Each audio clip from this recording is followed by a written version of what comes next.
Hey, it's Scott Petrak with another episode of the Brown Zone Coverage Podcast.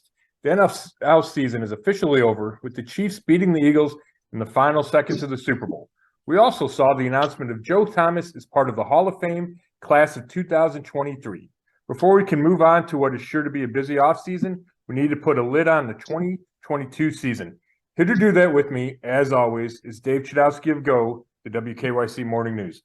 What's going on, Chud? Scott, how are you? The Super Bowl was fantastic, man, especially if you got lucky and picked it right. I know. I was going to do that in the open. You got it right.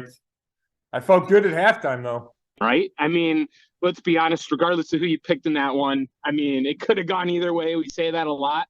But at the end of the day, I stick to my main point is that the Chiefs had Patrick Mahomes. And, you know, in my mind, that obviously was a huge difference. Not that Hurts didn't do great, but at the end of the day, Mahomes and also the play calling. I thought Andy Reid's play calling in the second half was phenomenal. And then they had the big plays, you know, those difference makers, the defensive touchdown and then the punt return. You know, those are the type of things that make the difference. Yeah, you're 100% right. I don't think Mahomes outplayed Hurts, but the Chiefs outplayed the Eagles. And to me, it came down to the second half when the Chiefs came back, which Mahomes and the Chiefs have shown they're more than capable of doing, you know, not whether it's the Super Bowl or the playoffs or whatever. I saw some crazy stats today just about how many postseason comebacks Mahomes has had. And even in the regular season, I think he has like a winning percentage near 60% when he's down by 10 points or more in games, which is unbelievable. So anyway, so he played great in the second half. You're 100% right about Andy Reid's play calls. Talk about getting easy touchdowns with that fake motion that just got the Eagles twice, and they didn't have an answer for it. And then the big plays, the Hurts fumble for a touchdown, and the punt return, like you said, set up a whatever it was, 6-9 yard touchdown drive for the Chiefs. And when you lose by 3 points, those 14 points are obviously the difference. So I was really impressed by Hurts. I was impressed by the Eagles' offense, where I thought the difference was, and where I was wrong about when I predicted it. I thought that the Eagles would be able to pressure Mahomes. Yes, and they just. I'm glad you brought that up. Yep. Yeah. You know, I mean, they had 70 sacks during the regular season, and they didn't get a sack, and I don't know how many pressures they got, but it wasn't a lot, and they just did not affect him. And that goes back to, and I don't remember exactly what we said about that, but I do remember that was a big point you made, and I agreed with you. The fact that they always got the sacks, it seemed like, from the front four. I was surprised that when they realized they couldn't get to him, they didn't try to dial up a few more blitzes maybe. Yeah. You know, I didn't watch it with a keen eye to know exactly, you know, how many blitzes they may have had, but I just know that, you know, I knew during the whole game, you know, it felt like Mahomes was getting rid of the ball quickly. That's coaching. I think that I felt like when we talked last week, in my head, I was thinking Kansas City's a great team, and they can find a way to answer that to where maybe the Giants and other teams could not. Yeah. So that was a big factor, no doubt. I'm glad you brought that up. Yeah, I think, that to me, that was probably the biggest surprise for me, is that the Eagles couldn't generate a pass rush. And if you don't do that against Mahomes, he's going to beat you. And you're right. I mean, I think maybe not that Nick Sirianni coached poorly. I don't think he did. And, you know, you could probably criticize a few things that Jonathan Gannon, the Eagles coordinator, who a fellow St. Ignatius alum and just got the Arizona Cardinals head job. You know, he was the defensive coordinator for the Eagles. You know, when we talk about that motion that fooled them inside the 5 a couple times, you could question that. But overall, I thought the Eagles were prepared, and they coached fine. But Andy Reid is a separator. Like when we were predicting the game, I mentioned Andy Reid, and we talked about it. But maybe I didn't give enough credit to just how good a game plan he would have in the play calls in critical moments. You know, and they came out running the ball because I think the Eagles said, hey, we're going to drop a bunch of guys in coverage because we don't want to get beat passing, which makes all the sense in the world. But the Chiefs had some success running and didn't go away from it. And I think that set a tone that allowed the Chiefs to match the Eagles' early touchdown. And then once Mahomes got in a rhythm in that second half, then the Eagles really didn't have any answers for that. I got to ask you too, and I don't watch the sports shows like I used to back when I was in the sports department. I mean, it used to be like a bloodline for me, right? Like every single day. I still listen to the radio every day. I still see stuff, but I don't make it a priority, especially on TV, because some of those shows, it's just nauseating now. They're just yelling and screaming at each other. Right. But one thing I brought up to you, and I never heard it from anywhere else, and I'm wondering if you did, but I made it a big thing for me in our podcast with you.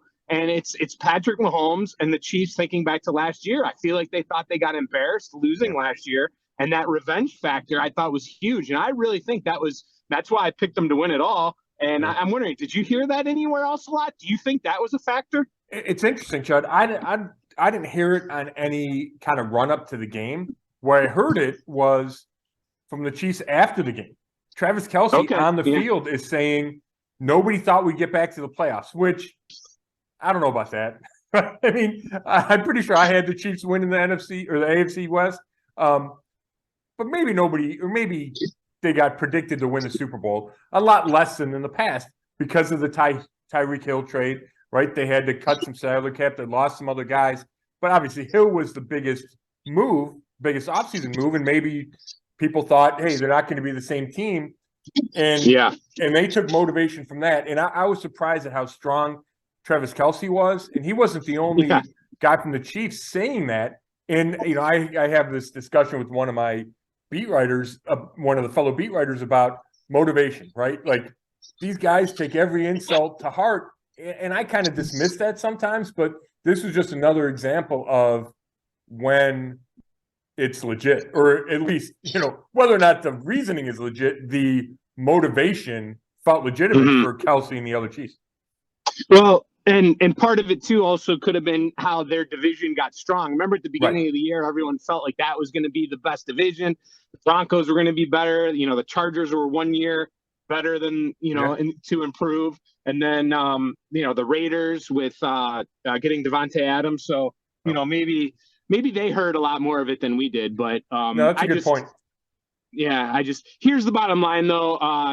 As far as listen, I've talked to a lot of people at work, especially people that go on FanDuel and DraftKings, and everyone's an expert nowadays, right? But at the end of the day, some of us got it right, some of us got it wrong, but that game could have gone either way. I don't think picking either team was a mistake, because I think the Eagles proved that, they're definitely, one of the best teams in the NFL. But at the end of the day, I think it's kind of cool. I know you don't, because you would have liked to have won it, but we tied. We tied in our postseason picks. I can live with that, Chud. I would have liked to gone out a winner, but I can live with tying you. And I don't feel bad about the Eagles pick, right? For all the reasons you mentioned. They were in that game. They get the ball one more time. They easily could have won. They easily could have covered. What surprised me is I did watch a little of the pregame, and there were a bunch, whether it was ESPN or Fox, which had the game, there were a bunch of Eagles by 10, Eagles by 14. I think there was a presumption of this roster is just so much better. And we talked about that. That's why I picked the Eagles. But I didn't pick them by 10, right? I thought it was a 3-point game. We did talk about whether it'd be high scoring or not. You thought it would be higher scoring than I did. And then once you saw those first two possessions, you knew it was going to be high scoring, right? I thought maybe it would take a while to get into it. They didn't take any time to get into it. My only regret is, and I'm not gonna lie, I did my 200 free bucks from FanDuel a couple weeks ago. I cashed out on it, and I'm like, I'm done. But Scott, on Sunday, I'm like, God, I really felt strongly about the Chiefs, and I told my wife, I'm like, I'm gonna just put. I took just a very little amount, and just for fun, and I bet on the Chiefs because I felt strong about it. Where my regret is that I didn't do a parlay, because I also put some money on the over. Yeah. I really love the over, and I regret not just – I really – if I could do it over again, I would have put a lot on the over. I told a friend of mine who went to Vegas, and I told her to put big on the over, and I think she wrote me and said she put 300 on it in Vegas and hit the over. Yeah. Nice. I felt that game going that 51, I felt like it was a trap to get people to go under, because it was such a high number. And I know the Eagles defense is great, but those were two great offenses. And I actually felt stronger about the over, I think, than the Chiefs, but I don't know. But anyway, I cashed out. I'm done at least till next time, right? That's funny. Yeah, That's funny. the over. Two things I want to throw at you real quick before we move on to Joe Thomas. Number one, I watched the game with some friends, one who's a Browns season ticket holder, and I just looked at him. When Andy Reid called those plays and those guys are wide open. And by the way, that offense can make, if you're not in fantasy football, you probably haven't heard of Sky Moore. I'm sure Kadarius Toney, people have maybe heard of, coming over from the Giants. But that offense makes guys, you don't need a Tyreek Hill because you obviously need Kelsey. But it's amazing that these other guys can step in and make plays.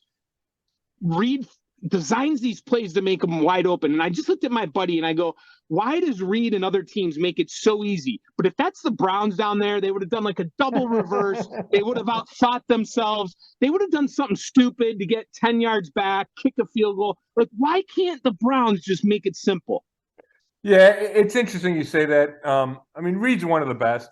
And I think we forget whether it's Stefanski or whoever in Browns history, does it right, design something and it does get a guy wide open. I mean, it happens, but probably not as much as, Browns fans would want, or not as much as when Andy Reid's doing it. That's certainly, I think you're right about that. But to me, I look at it as the brilliance of Andy Reid. Having said that, it did cross my mind, like, these are some things that, Kevin Stefanski, because he's a Browns coach, but other coaches, right, other play callers, need to be aware of and need to, they study the Eagles and they caught them in that when they go in hard motion and they switch corners, one guy goes hard to run across the field and they got him out twice on that.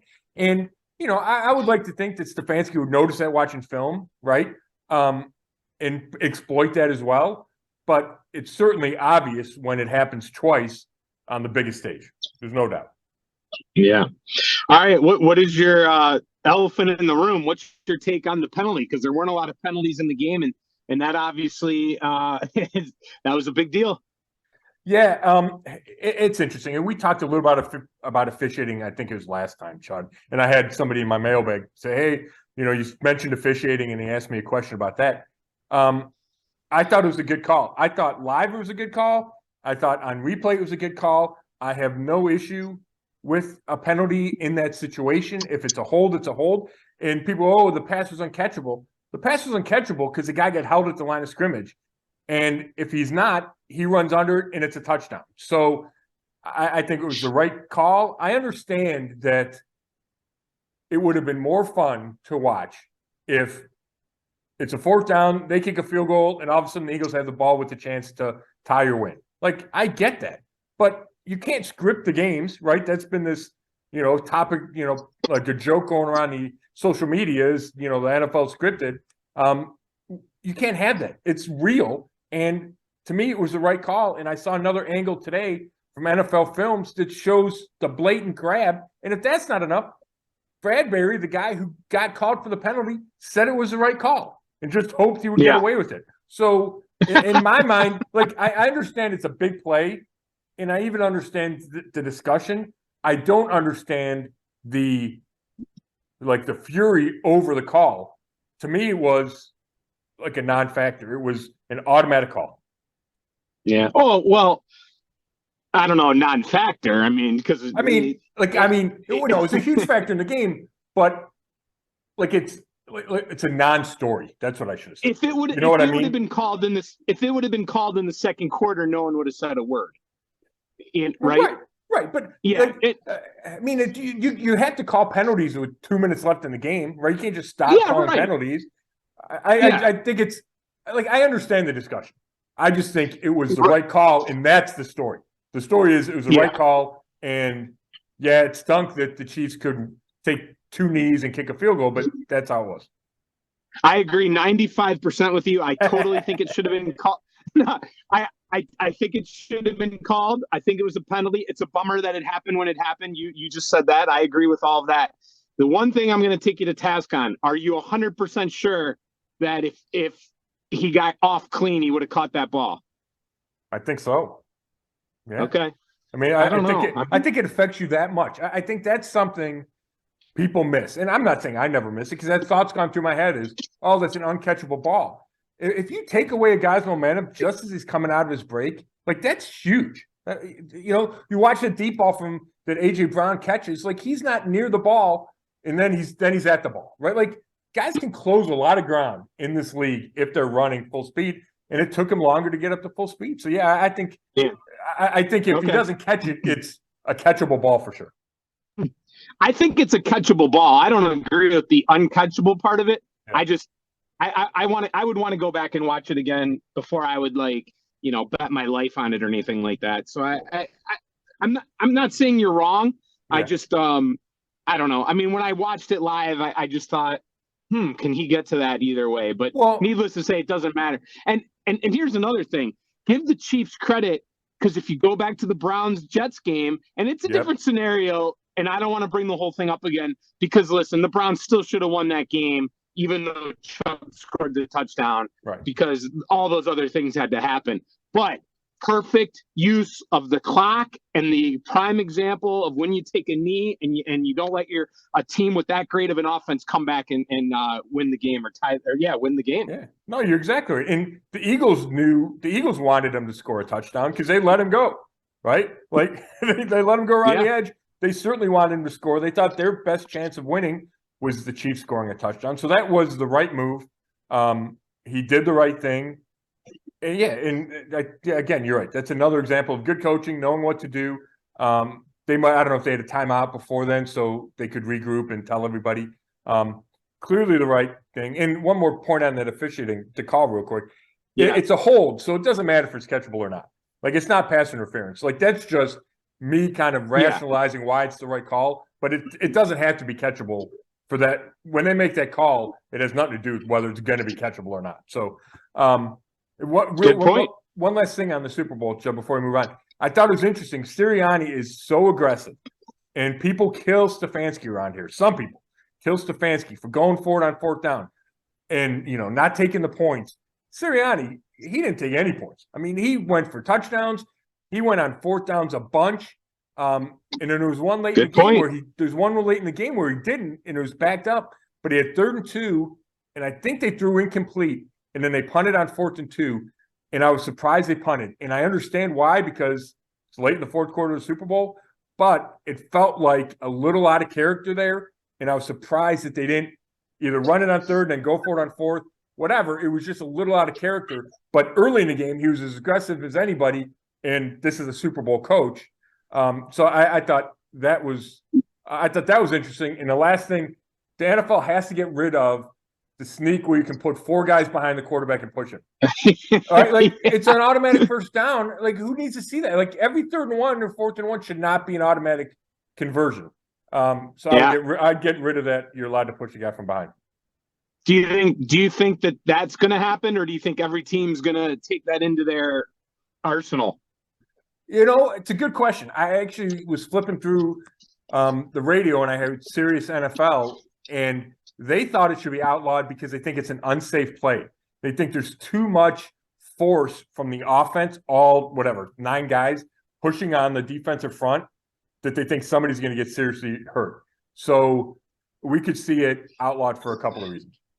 And I'd never thought of that, and it kind of raised my eyebrows. Yeah, well, when the Browns start winning with Stefanski and he's making those calls and risking like Sirianni, no one's going to complain if it works and they win. So, sure. I mean, right? Yeah. I mean, isn't that kind of the difference? Which play were you talking about again? Are you talking about late in the game when they ended up punting? Yeah, they had it was 3rd and 2, and they might have been on their own 30, and it was in the fourth quarter, and it's just a situation that he's gone for it a lot this year. Yeah, and how it played out, and I heard Dan Orlovsky on ESPN saying he thought they should have run it on 3rd down. If you don't get it, go for it again on 4th down. You're going to get a yard. Instead, I think they threw incomplete on 3rd down and then punted on 4th and 2, and nobody blinks because that's a normal punt, right? You're 4th and 2 on your own 30. But I think it was a little out of character for Sirianni, given what he did in the first half and given what he's done all season. Yeah, I thought, the announcers were critical of Reed and the Chiefs, I think, for going for that field goal. They ended up missing that doinked off the crossbar. I don't know. I think that was the right call at that point of the game. I think you got to kick the field goal there. Obviously, he missed it. You'd like to have it back, but I don't know. I mean, at that stage of the game, I think you got to kick a field goal. I mean, that's the debate. That's a little old school, new school. Chud Sirianni would have Yeah. gone for it. I was a little surprised Reed kicked. I was. Reed is more conservative in that situation than you would think. With Mahomes, you would think he'd go more than he does. Maybe he does. Maybe he takes the points because he knows Mahomes can, put up a ton later. But it's interesting because he's got the play calls, and Mahomes, I would think he'd be this super aggressive guy, and he's not from a fourth down perspective. Yeah. Wow, what a game, though. I mean, that was before we move on real quick, we don't have a ton of time. Commercials, halftime show, any thought on any of that?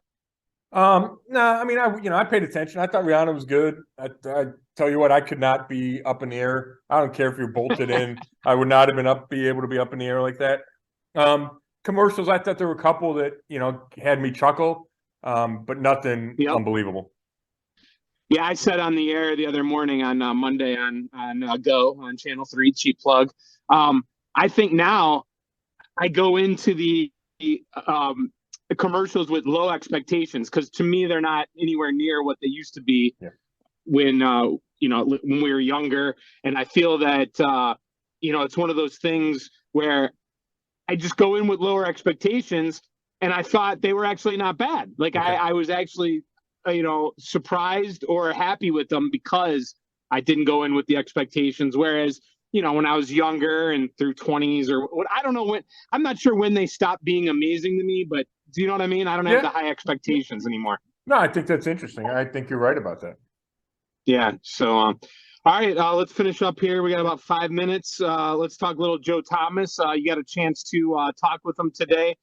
We talked last week before we found out for sure, but we pretty much taped it as if we knew it was going to happen, and it did. I mean, he gets in on his first try. Congratulations, Joe Thomas. What do you think? Yeah, I think it's great for Joe. I think it's great for Browns fans, right? Something to celebrate. He's just a class act, right? When he got in, the videos he would record. The video they showed of Walter Jones knocking on his door and his kids going crazy. We made it, Dad, from his son. Joe got emotional. I mean, he even got emotional today. We talked to him on Zoom. We're taping this Wednesday night. The Cleveland beat writers talked to him on Zoom today, and there's a story on brownzone.com, and he got emotional just thinking about it. Like, he didn't cry, but he got choked up real quick. And he says he says he's watched the video 100 times, and he still gets emotional about it. So obviously it means so much to Joe. A career that individually everything went his way until the late injury, but from a team standpoint, nothing went his way. I think this is kind of like I don't know what the right word is. Not the eraser, but it kind of justifies everything, right? It maybe evens out the score that, hey, I did all I could, and this is the proof of that. I'm a first ballot Hall of Famer. It's well deserved. I think what's funny, Chud, I knew he would know ahead of time, right? He didn't know how far in advance he would know, but he said he wound up finding out on January 27th. So I talked to him like 4 days later, and he wasn't allowed to let on. So I said something like, well, will you find out ahead of time? He's like, yeah. He goes, you got to tell us so we know how to plan for, if we're going to Arizona or not. Well, he knew he was in, but he wouldn't let on. And, I think people respect the process, but it's kind of interesting that, it doesn't get out, right? That it's not only Joe, it's Darrelle Revis or whoever else. I'm glad you brought that up because we were talking about that at work. And I actually forgot that's how they I forgot that's how they did it. And, and then when it happened and I saw the video of him at his door, I'm like, oh, yeah, that's right. That's how they do it. Right. But my first reaction was, in the day and age we live in with Twitter and social media, and nothing stays hidden. It's impressive that this does. It really is amazing. Yeah, it is. And, it's credit to those players, credit to their families. I know that they keep it tight. I don't think Joe, I don't know if I can't remember if he told his family, his like in-laws and his parents and stuff. I don't know if they knew before Thursday night, but obviously he kept it tight, even if they knew. And then, I'm sure there's people involved. There's a ton of people involved with the Hall of Fame. Walter Jones, he could have told people, but it just stays it stays secret. And I think that's kind of cool. You know, when I listened to him talk, and I didn't hear it today, but I've heard enough, okay, over the last, week. When I hear him talk about how much it means to him and his excitement, and this is not a knock on other people, because I think there's probably a lot of Hall of Famers that just assume they'd get in, and it was they just knew it was going to happen. I'm sure he probably knew it was going to happen. I'm trying to figure out how to say this. I feel like he genuinely really appreciates it and almost has a reaction of, man, I'm really grateful. I didn't take this for granted. That's what it is. I think maybe some people might take it for granted, even though you shouldn't. And I'm not thinking of any one person. Right. I'm just saying, when I hear his reaction, I'm really listening to a guy who just really is thankful and didn't take it for granted. That's what I'm trying to say. Yeah, I think that's a great point. And I think you can contrast it with guys who've had to wait, right? Like Zach Thomas, he had to wait a while, and like he broke down in tears. He saw Jimmy Johnson in his house, and he breaks down immediately. Well, there's a buildup there of disappointment, right? He didn't get in the first year, however many years it was. Joe didn't have any of that disappointment, and it was as he hoped, as he expected, first ballot guy, yet he still had that sense of awe, that sense of wonder. And I'll tell you what, not only did it came throughout everything he did all weekend and every interview he did, all that, and then still came through today. Like he talked about meeting Orlando Pace and what a thrill for him it was. They met at the Super Bowl. He was one of his kind of left tackle idols. Seeing Anthony Munoz again. He goes, yeah, we've known each other, but seeing him there. And then he talked about the Merlin Olsen luncheon, which is the Friday, so it's the day after it gets announced. And there's all the Hall of Famers, or not, however many can get there. So there's 70, 75. And then they announce the new class and they introduce them. And he said just the welcoming from everybody in that room and looking around and seeing all the gold jackets, he said he got weak in the knees. They asked him a question. He goes, I don't know what I said. I probably didn't even sound, didn't even come across right, just because he was so overcome by the moment, right? And it was kind of like one of those. It was like a series of those moments and events, like for the last, starting January 27th, and then throughout the weekend in Arizona. Yeah, I heard him on the radio say that it was like he went back to like being a little kid and seeing all the players, like meeting guys or not, or seeing guys that he watched as a kid, and it was like surreal to him. He couldn't believe he was part of that group. You know? Yeah, and he said now they feel like he goes, now they know I'm a part of it, so they're asking me questions. They want to know more about me, and this is coming from guys he grew up idolizing. Yeah, it's cool. Yeah, who's going to be his presenter? He doesn't know. He said he meant to ask guys in Arizona, other Hall of Famers, why'd you pick this guy? Why'd you pick this person? Any suggestions or recommendations for going about picking his presenter? And he said he forgot about it. There's too much stuff going on. He forgot to kind of do his reconnaissance. So he said the couple guys he has talked to either in the past or whatever, they're in a different situation because they've had one coach for their whole careers, or one owner, or one, quarterback, whatever. And Joe had so much turnover at the Browns that he doesn't know. He said he's not far enough along the process to even know who the candidates are. So it'll be interesting to see who you pick, because that's an important position, being the presenter. Sure. Anything else on Joe Thomas before I ask the last topic here? No, we're good, bud. Okay, any Browns news, assistant coaches, anything with the team here before we pack it up? Yeah, we're going to have some coaching staff movement, nothing major. It should be hopefully announced by the end of this week. Chris Kiffin, the D-line coach, is going to the Texans to be the linebacker coach. Jeff Howard, the secondary coach, is going to the Chargers to be their linebackers coach.